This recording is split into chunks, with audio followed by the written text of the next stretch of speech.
Second, after many days of being alive. So what is induction? He was using induction. And what's induction? So he was using induction. And the idea of induction is the past is relevant to predicting the future. Based on the idea that the laws of nature are stable. So what's been happening in the past, you might believe is going to happen again. The sun rises every day at a certain time.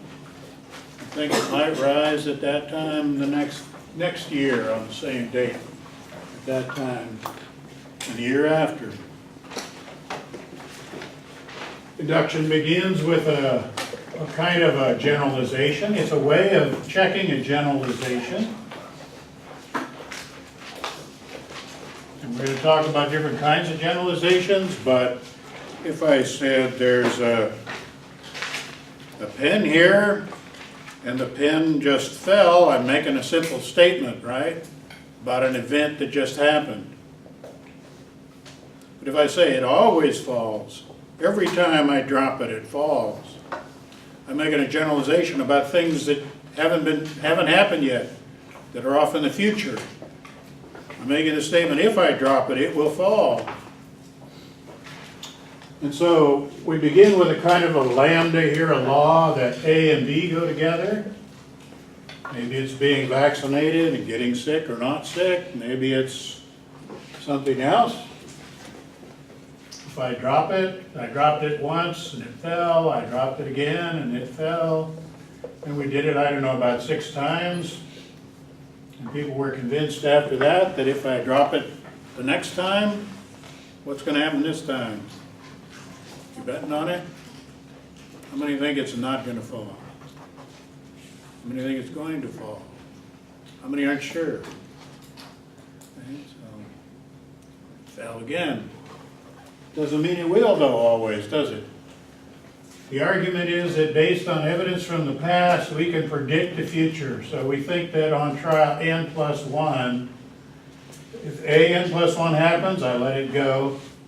That b n plus 1 is going to happen, it will fall again. So that's the idea of induction. Now, old man said, and this is the question I left with you with at the end of the lecture last time, what's wrong with his argument? So what is he using? He's using induction.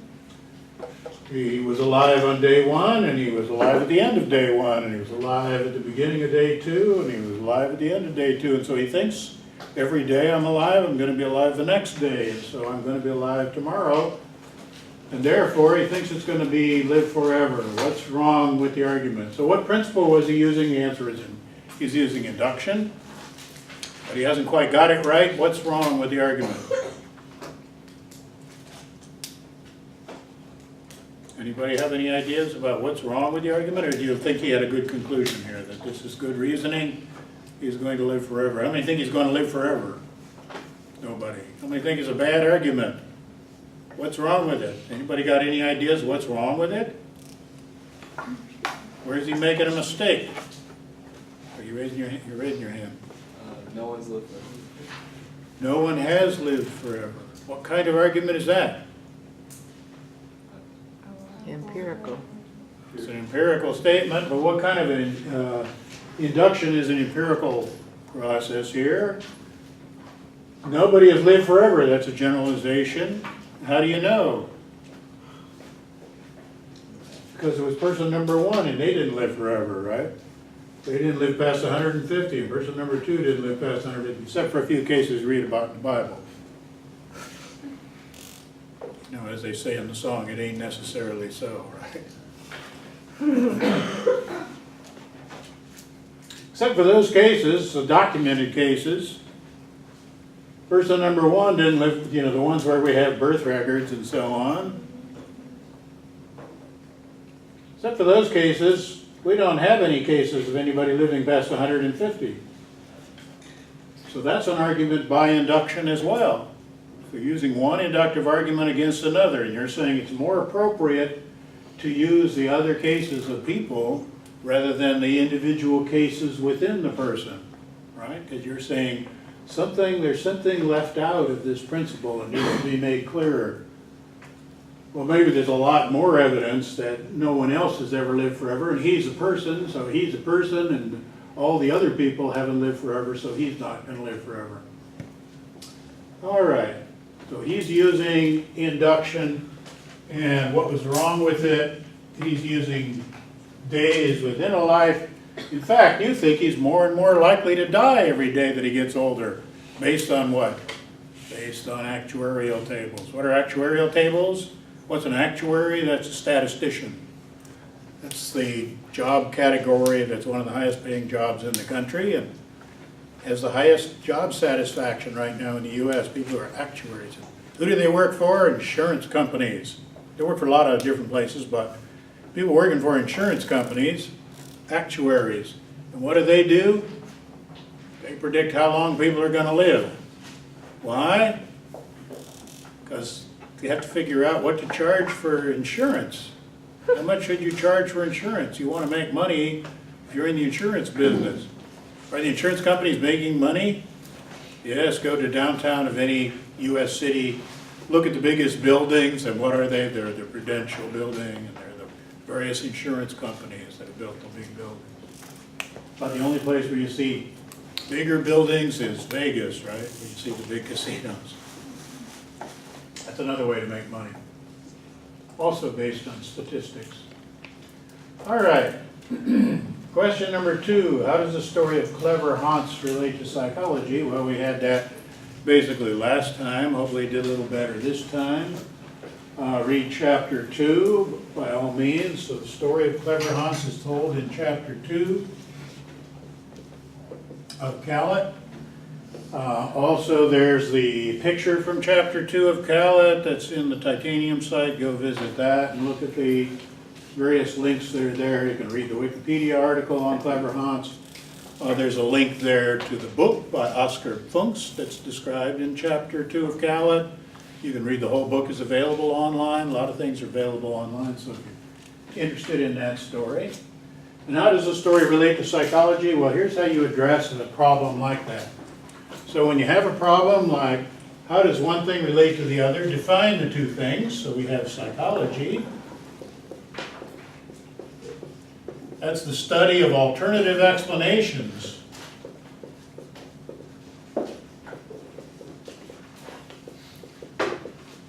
Of behavior. And Kluger-Haunts, or clever haunts, we had behavior. What was the behavior?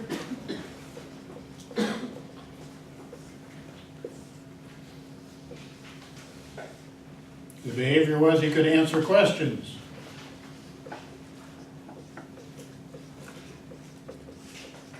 And what were the theories? What were the alternative explanations? Well, one of the explanations was that that Kluger-Haunts was clever and understood. So we had two interpretations, two theories, two alternative explanations of behavior. One theory is that Kluger-Haunts understood German and could compute. So when you ask him how much is 2 and 2, he knew what the question was, and he knew how to compute. And the other theory was that he was somehow getting the answer.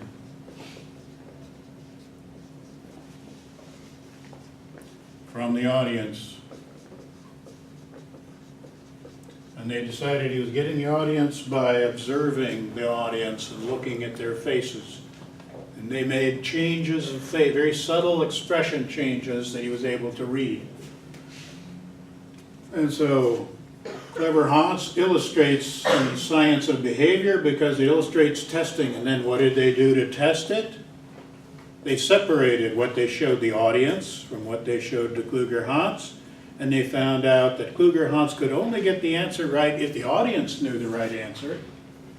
And Kluger-Haunts got the wrong answer if the audience had the wrong answer. So if you showed 2 spots to the audience and 1 spot to Kluger-Haunts, and you say, how many spots did you see? Kluger-Hans answered to what the audience saw, never what he saw. And how does the story of, next question, so that's question number 2. How many got that essentially right? So the way you answer a question like this is say what the 2 things are. What's the story of Clever Hans? We had a horse that could answer questions. What's psychology? The science of behavior. The behavior in his case was he could answer questions. The science was the study of alternative explanations. They tested between 2 alternative explanations, and they decided that Kluger-Hans didn't understand the questions and know arithmetic. At least there was no reason to argue that he could. And then how does the story of Clever Hans relate to facilitated communication? So in the story of facilitated communication,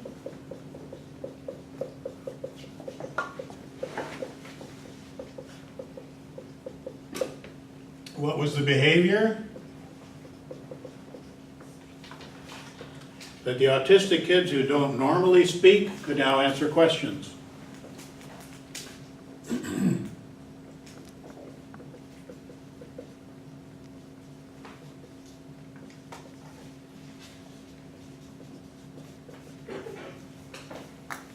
Now today, would it be surprising if somebody today who's autistic can answer questions? No, because now we're all autistic. Right?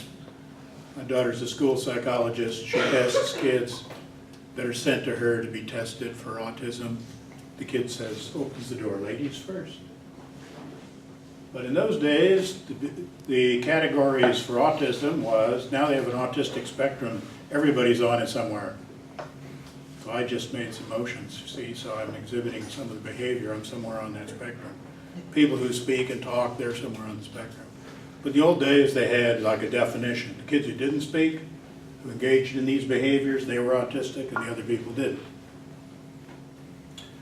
So it's not surprising if these days a person called autistic could answer questions. It's sort of like a so-called bachelor who's actually married. A person who says they're a bachelor isn't necessarily a bachelor. But in those days, autistic kids were the ones who didn't speak, who engaged in these various behaviors and had been diagnosed. We'll talk more about diagnosis in a bit.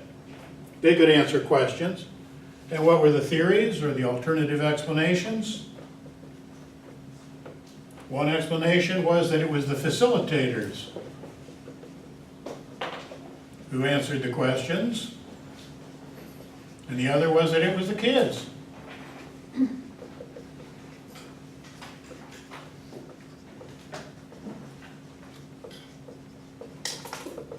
Isn't that exactly the same thing as Kluger-Hans? Pretty much exactly the same story as Kluger-Hans. And we want to test between them. And what did they do? They did the same test as Kluger-Hans. They did an experiment. And what's the experiment? You show one thing to Kluger-Hans and something else to the audience. You show one thing to the facilitator and something else to the children. And how did it come out in both cases? Turns out that Kluger-Hans always answered what the audience was shown, well, 89% of the time. And these kids were always answered, the facilitator always answered what the facilitator saw and not what the kid was shown. So when you separate, how did they do it on the, they just had a real simple device. They had a poster that supposedly had a piece of information on it, and they just let this thing flop down to show something else. So it looked like they were showing one thing. The facilitator saw something, and then by the time it was shown to the kid, the thing had just flapped over, and they showed what was on this side as opposed to what was on this side. So kids saw different things from what the facilitator saw, and the facilitator holding the kid's hand typed these answers. So how did it come out? It came out that FC was basically the author was the facilitator.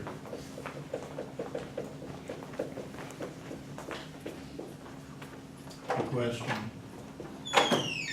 And did people change their minds? Well, Marianne Pitsos was out there explaining that she was a total believer. She had been doing this procedure. She felt they were doing it right. She had heard about other people complaining about it and being skeptical of it, but she didn't believe it. until she did the test herself. When she did the test herself, she changed her mind. She decided she'd been fooling herself. So how did she was open-minded. Maybe she confessed to having been a bit having been a bit gullible before. She hadn't been properly skeptical to start off, but after she did the test, she was open-minded. She changed her mind based on the evidence. How about Matthews High School? Did they shut down the programs they had for algebra and chemistry for the autistic kids that had these $100,000 a year facilitators sitting next to them?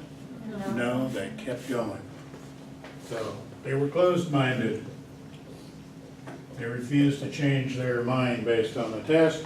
How about the courts? Well, they dropped the case. So after they found out that the woman who had been the facilitator that made the accusation, she moved out of the state and never apologized. Well, that was part of the story also. All right. What percent of those who got sick had been vaccinated? Well, how many people got sick? 40 people. So there were 10 who were not vaccinated and 30 who were vaccinated. So out of the 40 who got sick, in this case, 30 out of 40, that's 75%. 75% of the people who got sick had been vaccinated. Now, if they reported that on the news, many of you would say, uh-oh, the vaccine isn't working. That's not what they're reporting right now, so at least it's sounding good for the vaccine the way they're reporting. Most of the people who are getting sick haven't been vaccinated. But it could very well, the way they're reporting it, they could very well be misleading people if it was like this. On the other hand, what percent of the people who were vaccinated got sick? Only 30 out of 1,000. 1,000 people had been vaccinated and only 30 of them got sick. And so that means 30 out of 1,000, that's 3%. So only 3% of the vaccinated people got sick. And in this case, it's 10 out of 10. That's 100% of the people who were unvaccinated got sick in this case. Now, if you reported it this way, of those who are not vaccinated and exposed, 100% get sick. And of those who are vaccinated, only 3% get sick. These two numbers properly tell you, oh, it looks like being vaccinated is a good thing. This number down here, which is the way it's being reported in the press, could easily mislead you. And this is not the right way to look at it. So this number down here could easily be misleading. So you need to be able to be straight. Now, is it true of this matrix that everybody who was unvaccinated, all unvaccinated people got sick?